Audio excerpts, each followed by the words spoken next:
Where are we?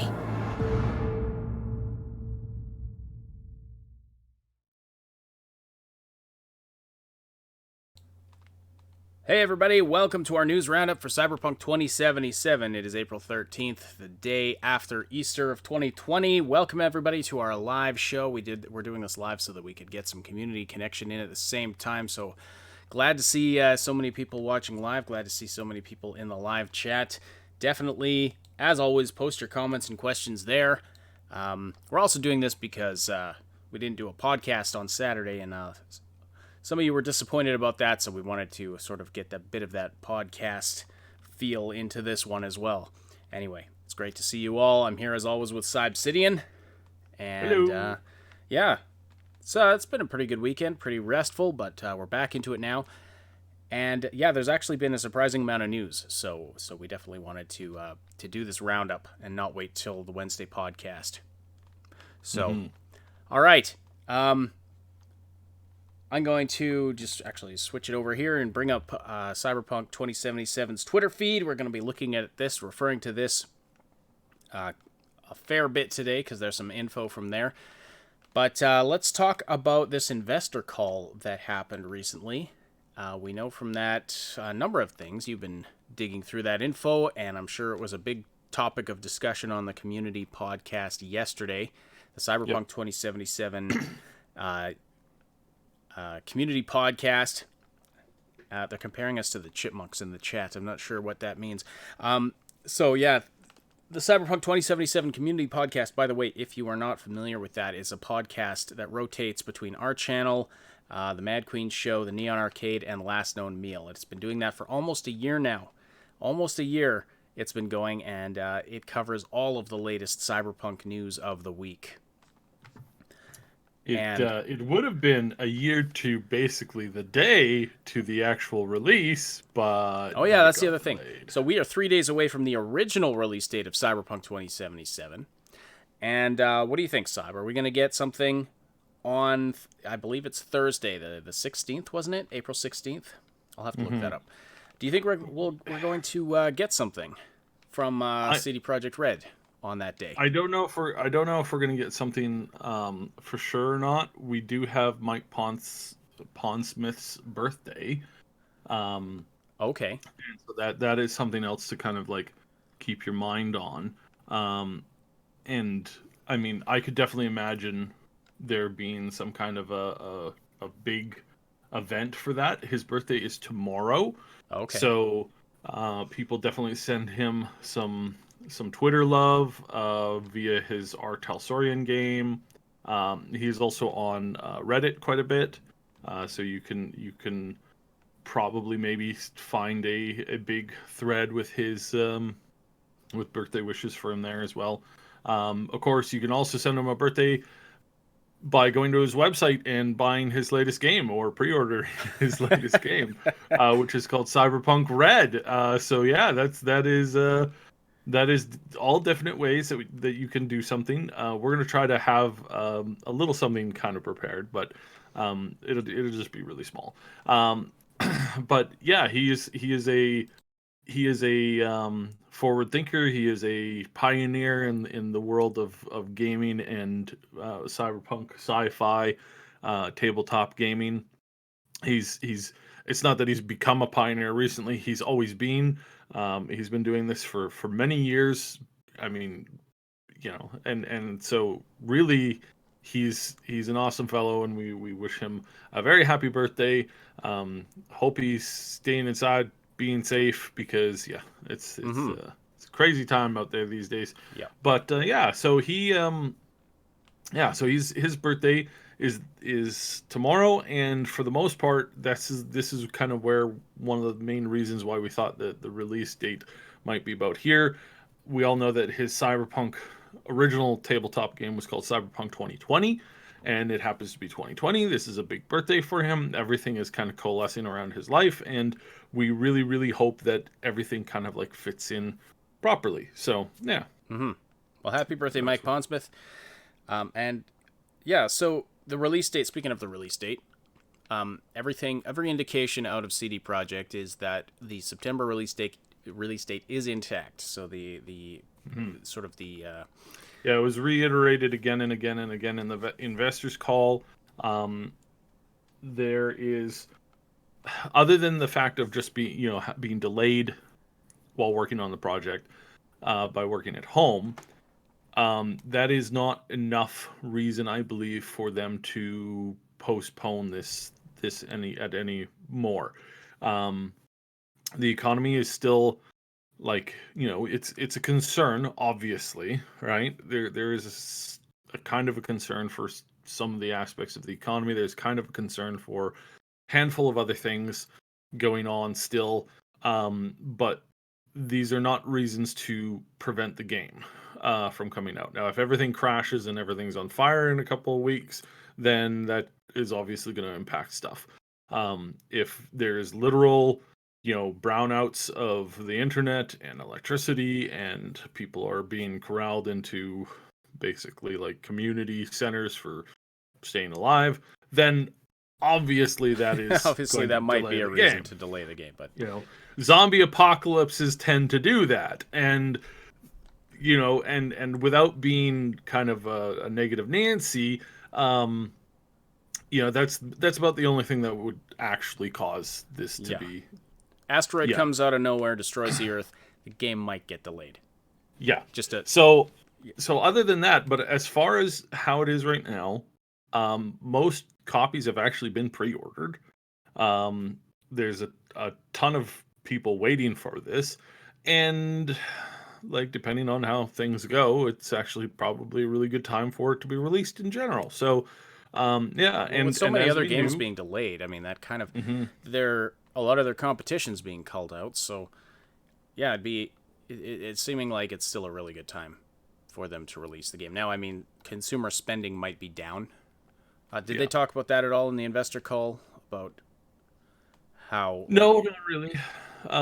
Like in one way, it seems like maybe people, especially if we are still doing social distancing at that point,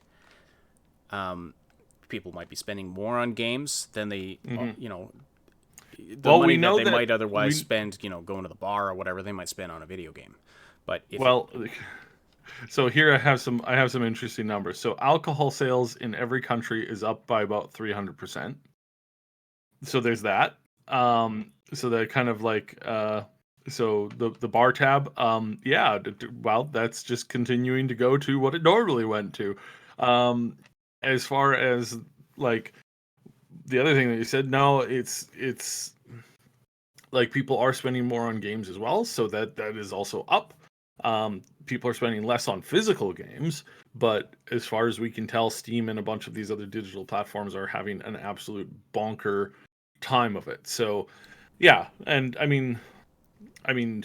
games are actually like overall games are pretty cheap entertainment, right? You can spend $60 and be entertained for 40 hours on average. yeah, That's in kind of terms the of like money Mhm. for hours of entertainment, absolutely, especially if you're a Yeah. completionist. But yeah, it's 60 bucks doesn't get you very far as far as movies or online media goes. I mean, yeah, you can get a streaming service or something like that, but it's like yeah, stupid. it's kind Windows of seems to think yeah. that I wanted all my windows minimized there for some reason. Don't know Yep, why that. yep. Don't know why that is. Anyway, whatever. So yeah, So no fear on that. Everybody who's worried about that, calm down. Don't worry.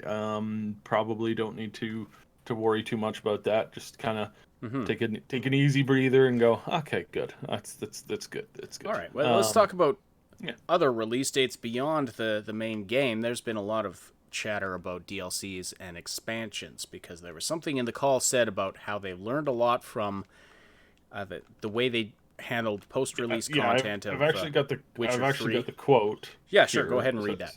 So I've got the quotes.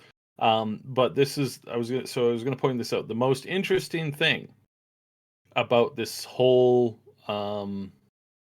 world of their financial call. The most interesting thing that came out of this is how the whole world basically like listens to things and then jumps on something that may not necessarily mean what they actually mean it to mean, and or the fact that the most interesting information is things that they didn't really talk about. So, and so translating that or coming up with a solution for that, that's the tricky thing, right? So here we have a couple of tricky things to kind of think about. He comes out and he says, this is Adam Kaczynski says that no DLC, or sorry, no less DLC than The Witcher 3 had. That's his promise on the DLC. So when he says DLC, he's also meaning expansions. We believe, I'm using air quotes. We believe that this also includes that, they're meaning to have at least 2 large-scale expansions plus a whole bunch of free DLC, because that's what they did in The Witcher.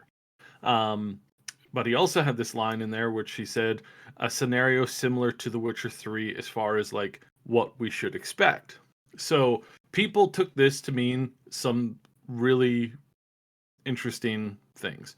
The first thing people took this to mean is that when he said a scenario similar to Witcher 3, a bunch of people immediately stood up and wrote a whole bunch of articles on how we are going to get the exact same DLC in the exact same way, and all of the format for the advertising and the release of those expansions are going to be absolutely identical to how it was done in The Witcher 3. So that means that we're going to get some early peeks at the expansions before the game even comes out.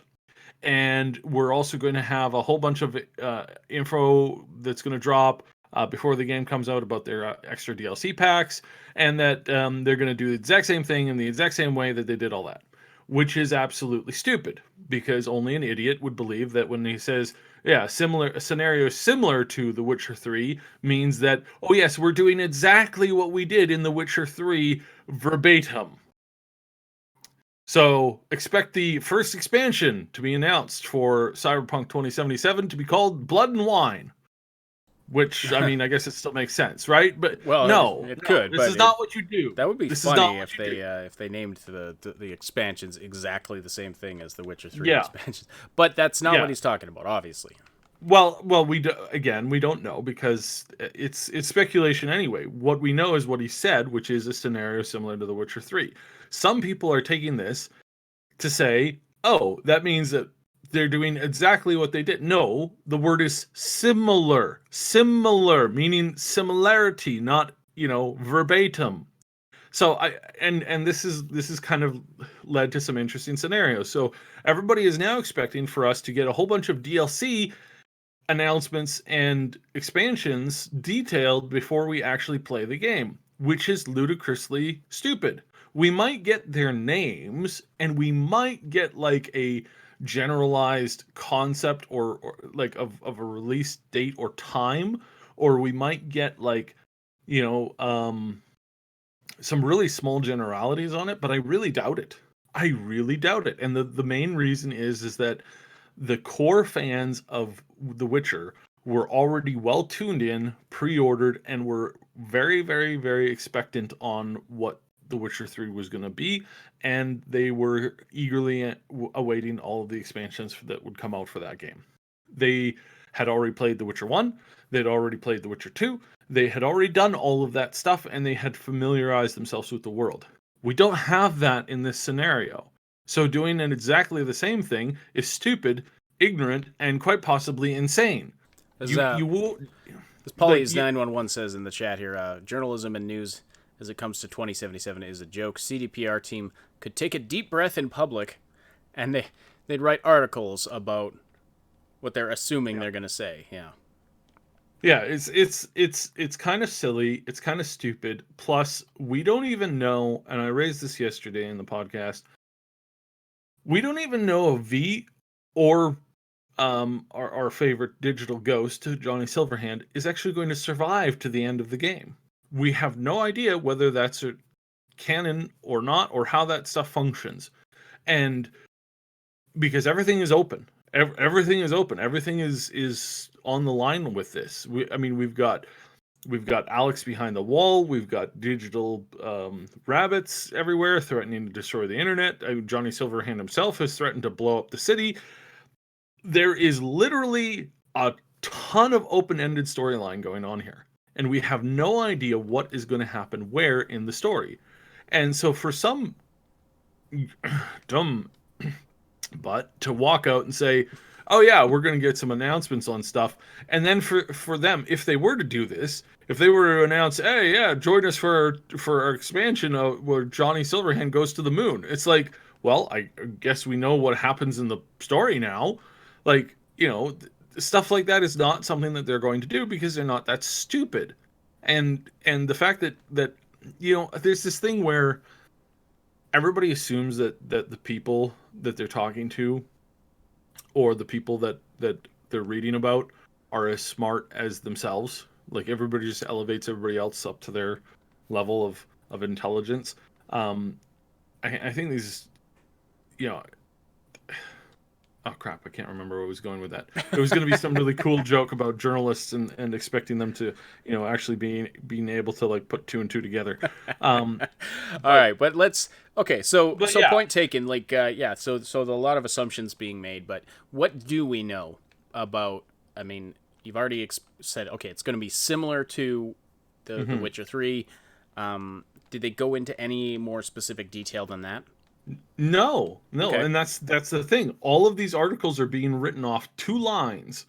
The first one being no less DLC than The Witcher 3, and a quote similar scenario to The Witcher 3. right. And So those are answers to somebody who's doing a pointed who's answering a pointed Q&A session. So these people came up and asked, specifically about this, and this was his answer. You might also say that this was basically a lawyer answer of them, like, oh yeah, we learned a lot from this, so we're going to be doing something similar.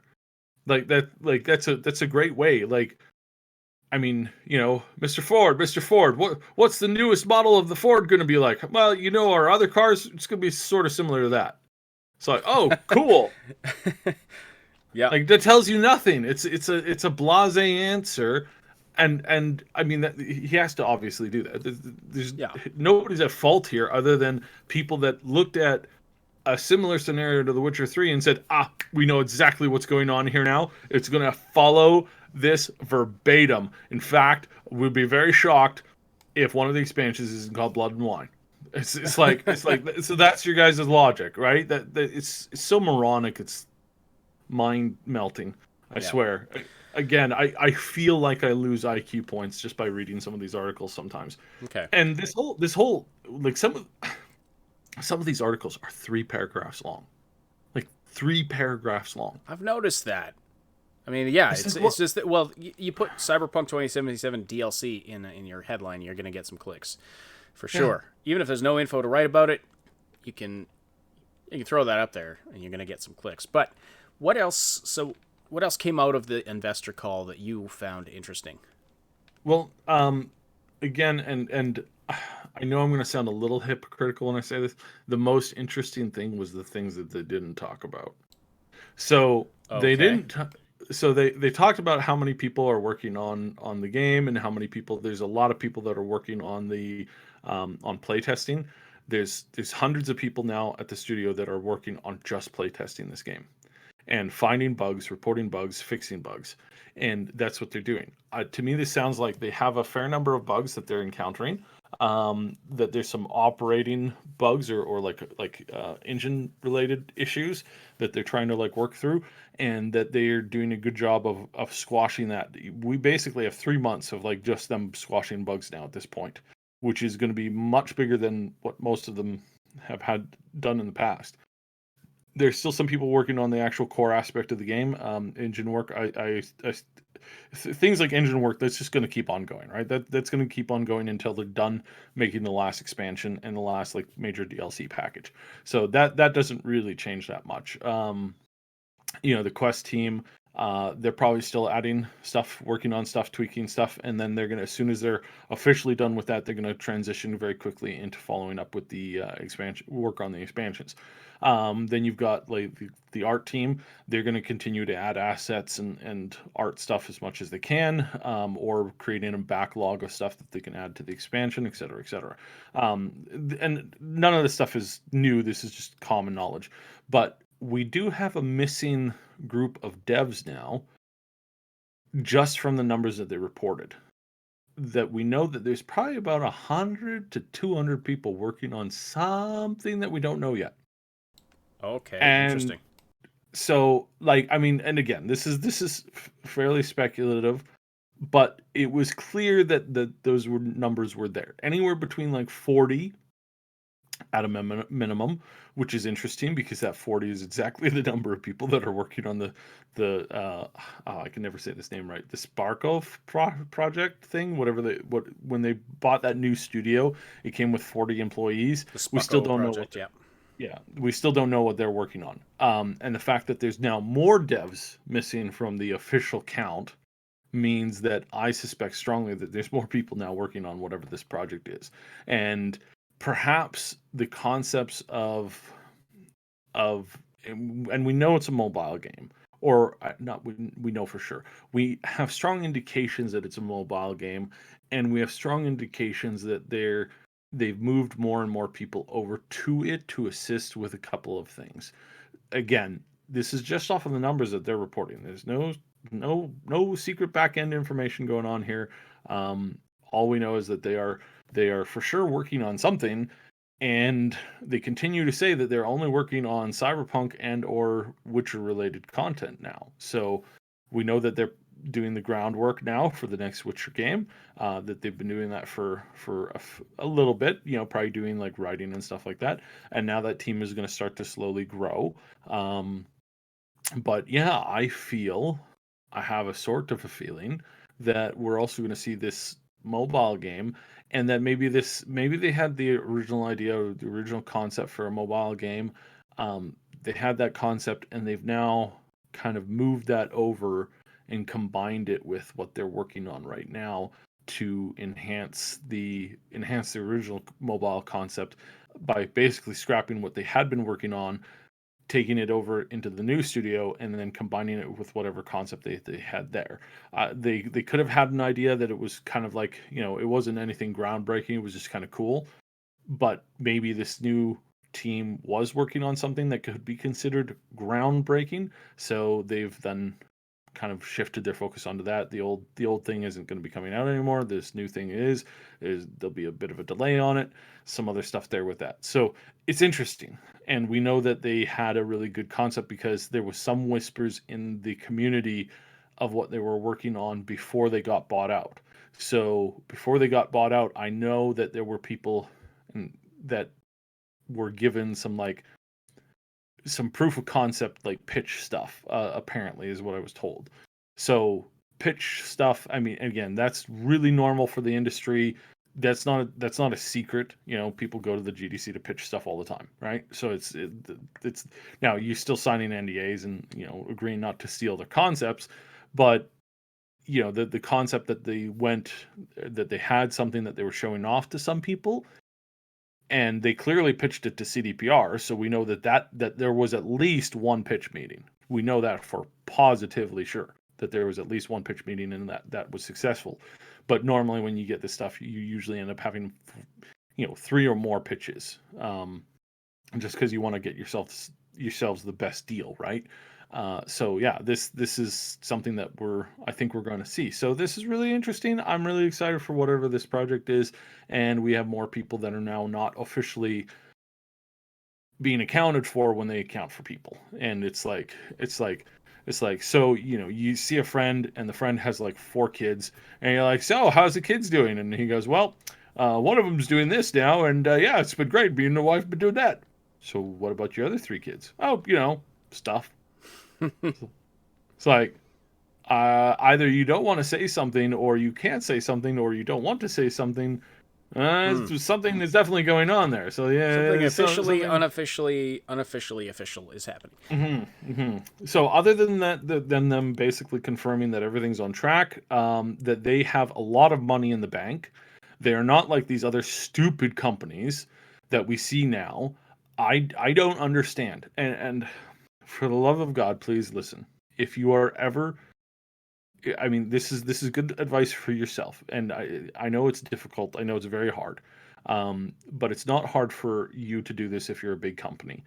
If you're ever the CEO of a big company, one of the primary things that you need to do is you need to take 2 years of operating expenses and put it in a bank. Not obviously on day one, but at some point, if you're having a couple of years of really good success, you need to say, all right, if we were put in a bottle and told to live for 2 years without any income, could we do it? For most companies out there, especially with what we're seeing right now, the answer is no. Most companies don't even have a hope in HWE or HE double hockey sticks of managing um to basically live off of 6 months, let alone 2 years. And what CDPR has said is that they're good for years. They've got enough money in the bank to keep money, jobs, and work flowing just fine because they saved for a rainy day and long-term investment. They were thinking ahead, they were planning ahead, and now they've got more money than that will weather them through this to the point where they can give away some to charity. That's pretty cool. That is pretty cool. Yeah. And Yes, that's a very indeed. good thing. So yeah, so as far as the financial call went, nothing super major unless you were jumping on information that's not technically there, or if you're making up information because you're not translating things correctly, and all that kind of stuff. And so it was just kind of speculation. Hello, Mad Queen! Yay, Mad Queen has joined us. So yeah, that's that. The only other information that we got is some interesting stuff about the gang. So yeah. All right, yeah. Well, let's move on to that right away. I've got the Twitter feed up the on the screen right now. If you're interested in checking that out, that they've got some info about their Where's Johnny merch collection. Looks really cool. So you can check Mm-hmm. that out if you want. All right, so here is we talked about the other gang that they mentioned on Wednesday's podcast last Wednesday because we Yeah. didn't do a Saturday one. Yeah. The So Lizzies the or the Lizzies, which are Moxie. called the Mox now, which is Yeah. actually it's a little confusing. Mm-hmm. Anyway, but they put up a post of talking about another one of the gangs. So founded by veterans of the Fourth Corporate War, tired of the helplessness of the NCPD, Sixth Street was meant to serve and protect the community of Vista del Rey. Today, their interpretation of the law and bringing justice to the city is questionable and self-serving. So this sounds really, really interesting. I Mm-hmm. think This encountering is these guys is going to be interesting in the game. I am really interested in the two gangs that they have mentioned this week, the Moxies and the Sixth Street. I really want to know more about both of these, and I definitely don't want to enter into any hostile scenario with either of these gangs. Um, because the Moxies, I think, it sounds like they're completely justified in whatever they do. And for these guys, it sounds like they started out as a really great institution that was born out of necessity and honor. Necessity, honor, and brotherhood, basically, or Mm-hmm. comradeship, or whatever, however you want to address that. But this familial sense of family and binding together through tough times. And it sounds now like they've lost their way a little bit. And I wonder if it's just a thing about leadership, or if it's a thing that is a little bit more serious about maybe them needing to, needing to get rid of some bad weight in their midst, or maybe the whole thing's corrupt. We don't really know, but this is one of these scenarios where it's like, I want to get to know this gang. I want to do it in as peaceful and as an intimate way as possible. I want to get in there, talk to the leaders, find out what's going on. You heard it here. Because yeah, this is really Cy really wants to get interesting. intimate with the Sixth Street gang. That's what I Okay, heard. okay, no, no. Um, so yeah, between this and like, I thought when they were going through the gangs in the early days, I was like, you know what, I am interested in like trying to romance the gang leaders. And then they started introducing these power plays. Now Stout showed up, and I'm like, I don't know if I really want to. Yeah. I don't know if I want to. I mean, I know y'all are super happy to like get in with her and romance her, uh, sort of as the quasi leader of the corporos. I'm not necessarily up for that. Then I saw the animals and I was like, do I want death by snoo snoo? Probably not. Nice Futurama Um, reference.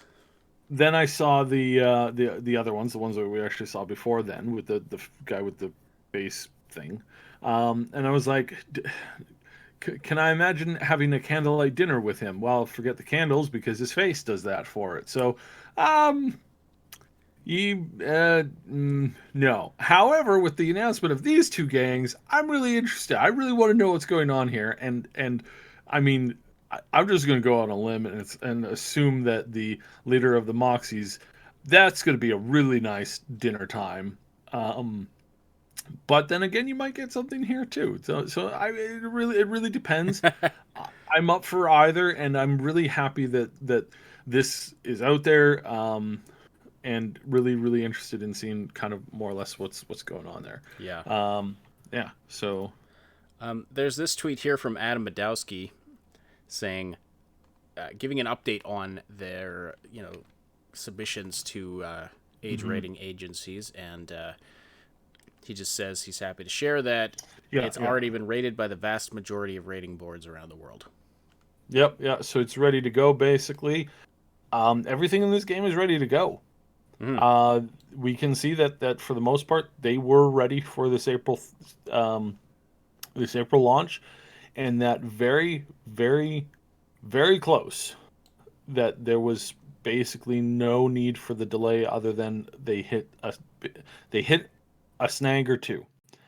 And as we can kind of see with real world events, I think we can all agree that they dodged a bullet. For the most I'm part, I sure there's think a that lot of people that are wishing that the game was coming out this week. yes, But that's true. That's true.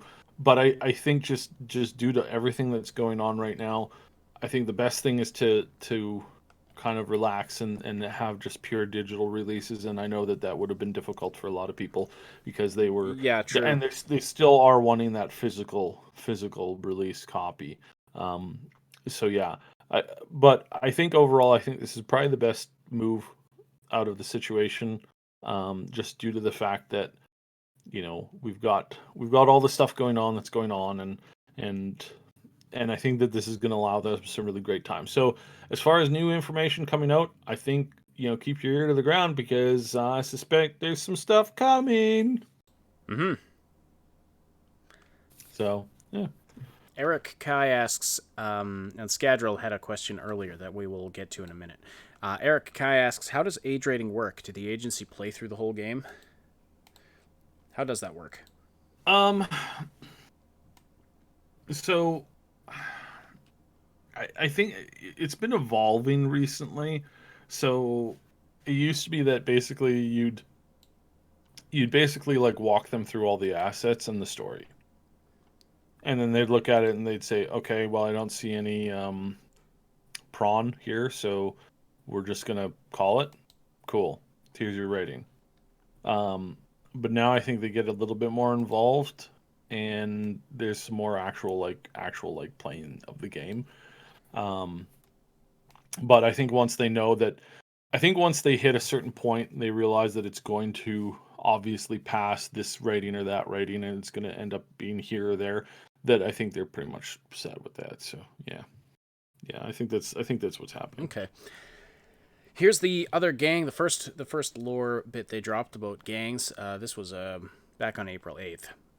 Hmm. We talked about it on the previous podcast, but I'll just mention it here again. So formed in 2076 after the death of Elizabeth Lizzie Borden, a strip club owner and ex-working girl who treated her workers fairly and defended them from violent clients. The Mox refers to themselves as those who protect working girls and guys from violence and abuse. Now, we have Mad Queen in the chat, I believe, who might be able to clarify something about this. Is this what they turned, like, was this the Lizzie's gang that we saw we saw when all the music info dropped, we saw logos and things about the Lizzies, and this is very similar artwork to the artwork for that gang. So I'm just wondering if they turned the Lizzies into the Moxes, maybe to to distinguish it from Lizzie Wizzy fans. So anyway, Mad Queen, if you're still there, and if you can clarify that for us. Well, she can jump in on voice if you want, but that requires us doing the voice thingy. So do you want to do that? Yeah, if you want to, sure. And right, while we're getting just a quick second. While we're doing that, though, Scadril had a question. Cyb, what can you say about Digital Scapes? The Burnaby-based studio helped on the multiplayer portion. How have they adapted to the current world situation? Do you have any info on that?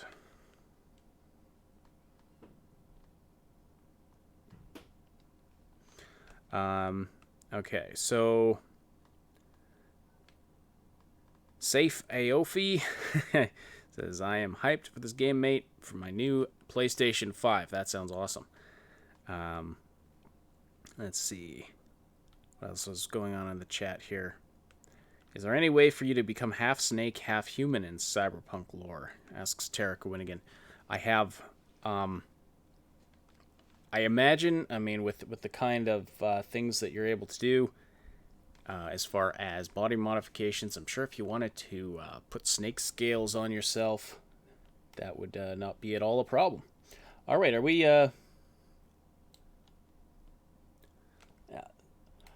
Oh, I see. Okay. There we go. We should be good to go now with the audio. All right. Yeah. Am I there? You are there. Okay. We've got that sorted out. All right. So, the queen, Greetings, Earthlings. The queen is here to address her subjects, as Robin Green was wondered. Game notes. I forgot if exotics were a thing in the game. I don't know how much how much of a role they'll play in the video game. This was addressed by to the project some time ago. Yeah. Exotics will be in the game, but in a very limited manner. There's something that is very special, and we will encounter people that wear exotics, but it's an encounter that you're going to remember because not a lot of people will wear them. Right.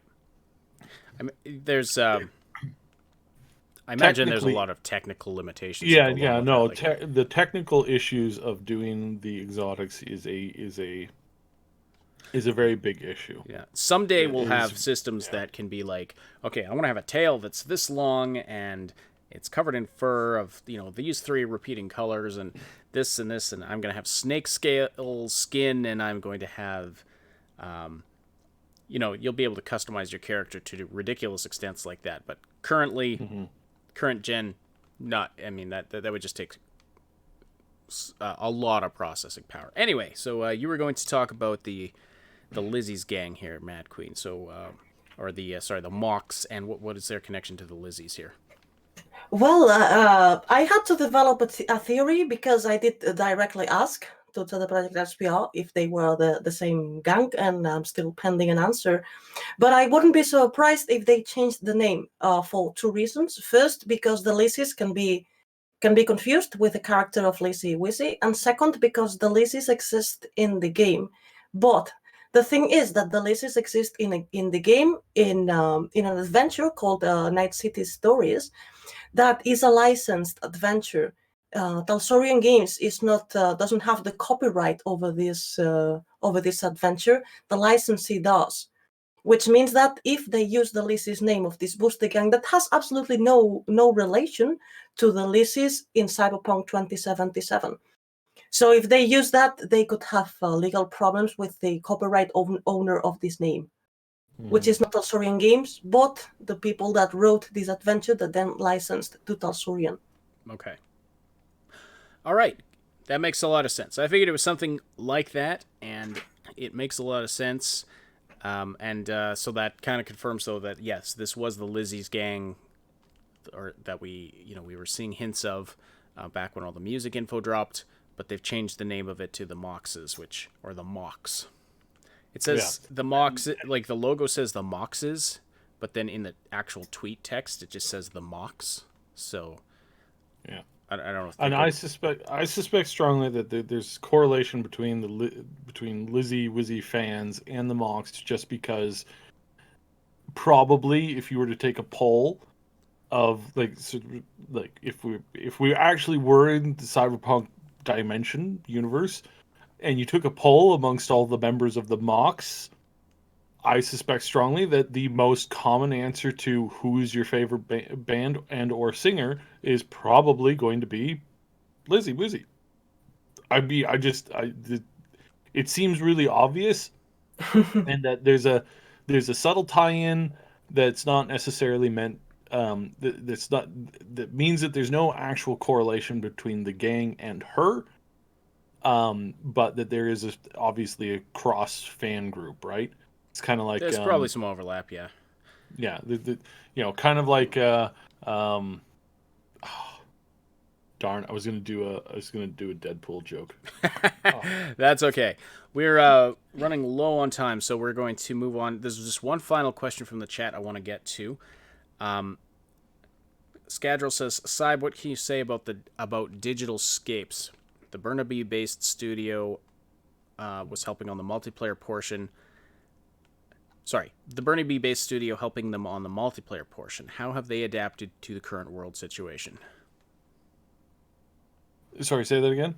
So, Digital Scapes. Scadril's asking about Digital Scapes, the studio that was helping CDPR with the multiplayer. The Q&A team. Yeah. The Q&A team is doing what they do, which is Q&A. We said this when it came out. There was no the multiplayer team. He's asking about the multiplayer team, not the Q&A. Wait, what? He's asking about the team inside the project that is working on the multiplayer, not the Q&A. I thought we were talking about the Q&A company, though. No, they asked about the multiplayer directly. I'm trying to find the question because I'm. It's up a little bit. I can paste it to you in Discord, but I mean, we might be having a bit of a miscommunication about some info here, but. Digital Scapes is the Q&A company. That's not the. That's the Q&A company. All right.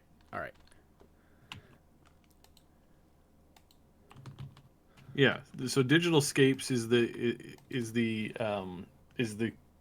Q&A company that assists with like they help with a lot of things, but their primary role is Q&A as far as like when they're helping other studios out. So like QA, so quality assurance. Or are you sure about it? Because okay, Neon is multiplayer. Yeah, Neon is saying in the chat, QLock is the QA team. Digital Scapes is an asset creation for multiplayer.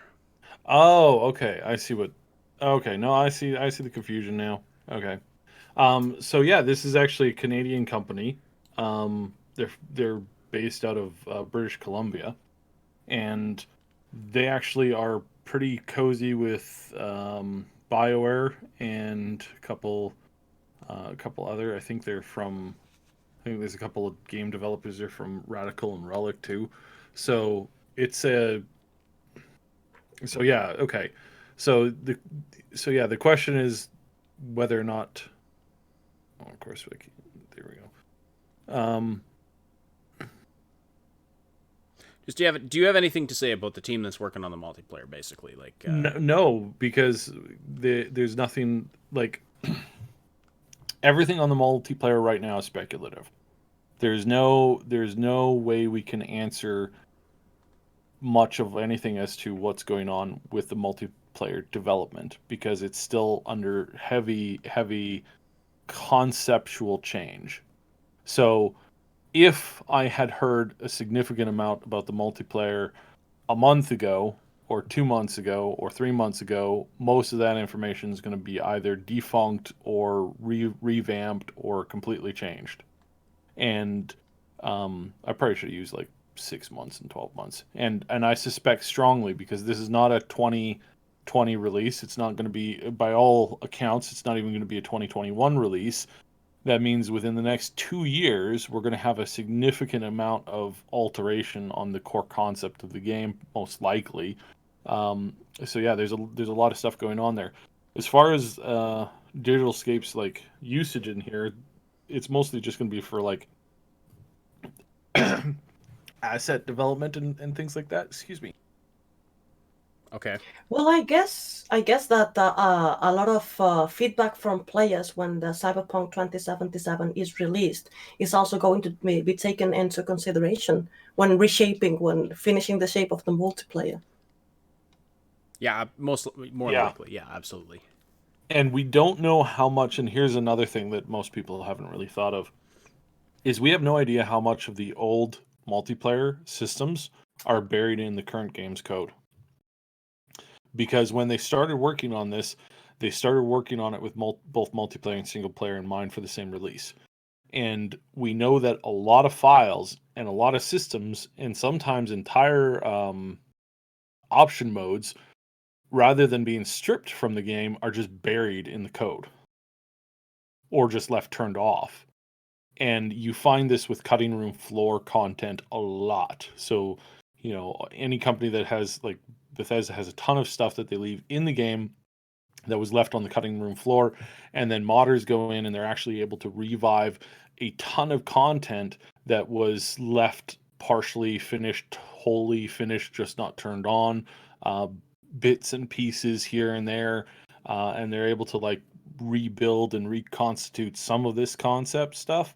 Um, so yeah, there's a lot of room for growth here, as far as like what was potentially left on the cutting room floor, and that can, if they really open up modding, then I would imagine that a lot of that stuff is going to end up coming to the surface, and how much of that happens to have included stuff from the old multiplayer, whether it's something that can be just dug up through like file names and characters and asset information versus like other stuff like one of the big reveals, as far as the next Diablo game goes, is that people were able to open up the video, the trailer, inside a tool that's used by people who actually make the trailer, and they can find like asset lists of like character names for particular rigs and animations and stuff.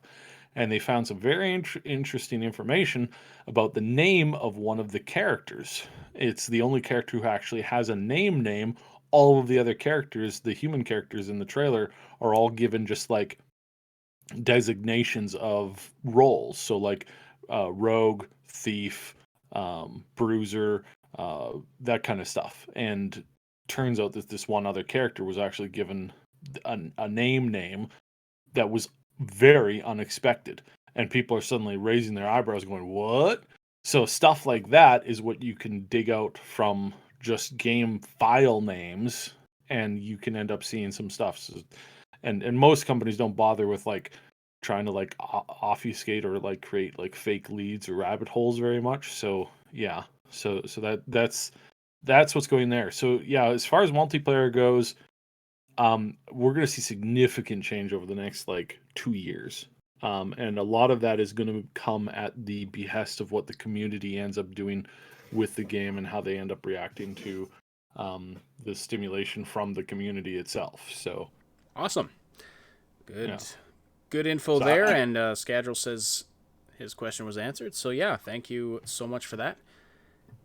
Can I answer a question before I lose it? Yeah, sure. Very shortly.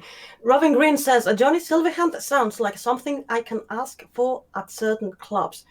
Absolutely. The Silverhand is a cocktail in that city. I believe it is in the Afterlife where you can have it.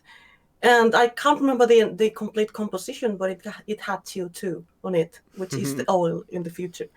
Yeah, you can order a Silverhand. Mm-hmm. No, the Atlantis. It wasn't the Atlantis. Yeah, I'm kind of glad it's a drink and not something else. Anyway, all right. Well, thank you so much for joining us, Mad Queen. Thank you for the extra info you're able to provide and jumping on at the last second there. We're going to wrap it up here. We're sort of running short on time. We don't want to make this too long, but thank you so much, everybody, for listening live. And please do slam that like button if you appreciate this type of content, and if you appreciated this info here today. And thank you for your comments in the live chat. If you're listening after the fact, please put your thoughts in the comments down below. We'd love to read them. And, of course, share this around, subscribe for more content, all of that. You can check out the Mad Queen's channel for lots of Cyberpunk info, including tons of lore info. So if you want to learn more about these gangs that CDPR is teasing for us, she put up a video just recently about 3 of them. So, yeah, definitely check that out. And that's it for us. So we'll have the normal podcast on Wednesday. Until then, we'll talk to you on the Discord server. Find the link to that in the description below. It's a great community. Lots of areas where you can talk about various things there. So thank you so much, everybody, for tuning in. Hope you enjoyed this video. Slam the like button, and we will talk to you again very soon.